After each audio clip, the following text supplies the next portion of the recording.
she illustrates a practice in determination, quitting her job, settling everything with the family, getting it all together, and getting here.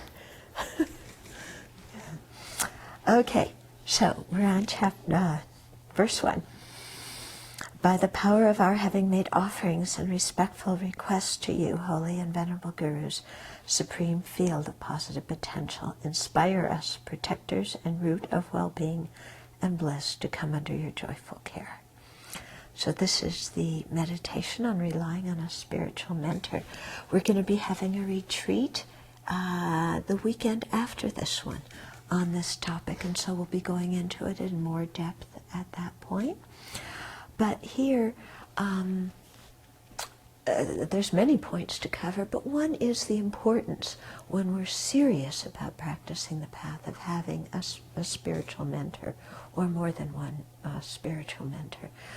And this really involves some change in our mind, because especially Westerners, we tend to be very independent. We don't like to follow other people.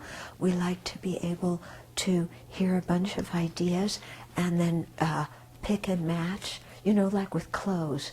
You take different things and put them in. Well, we like to do that with teachings. Oh, I like this one, I like this one, I like that one. Let's put it all together and call it my path. Yeah, and that's what we do. But the thing is, when we do that, we become our own teacher, don't we? Because we're picking out whatever beliefs that kind of feel good to our ego and put them in together, and then think that we can guide ourselves to enlightenment. The difficulty with that is that we have been trying to guide ourselves to everlasting happiness since beginningless time. So this is not a new procedure of trying to seek happiness on our own by picking and matching different things. And so to do it again now, when we have the opportunity to meet the Buddha's teachings, is kind of wasting our time. Yeah.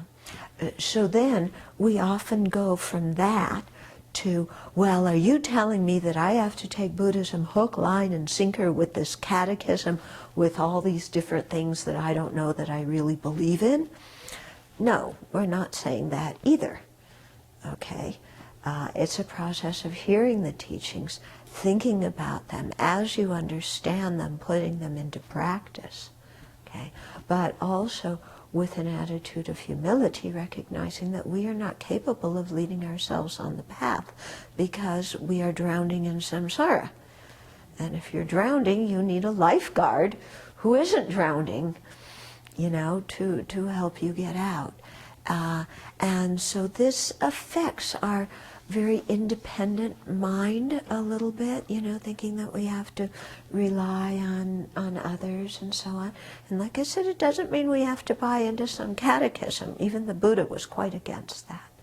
Yeah, but we have to give up this mind that says, well, thank you very much, I will mix and match. Okay, you getting what I'm saying? Yeah? And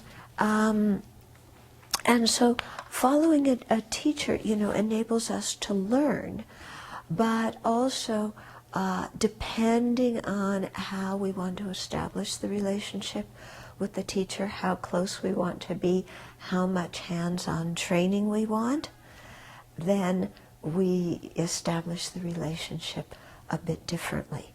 Okay?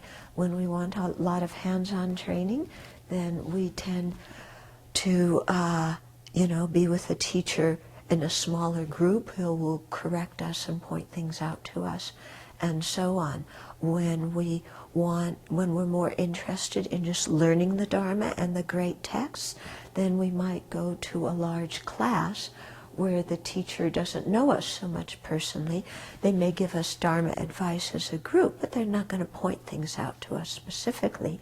And instead we study the text together with that teacher. And of course take the teachings in that text as our instruction. But the teacher isn't going to look specifically at us when they're teaching chapter 6 of Shantideva. Instead, they'll be looking at the larger group. Okay, so we're kind of off the hook a little bit. Okay, so that's enough for today.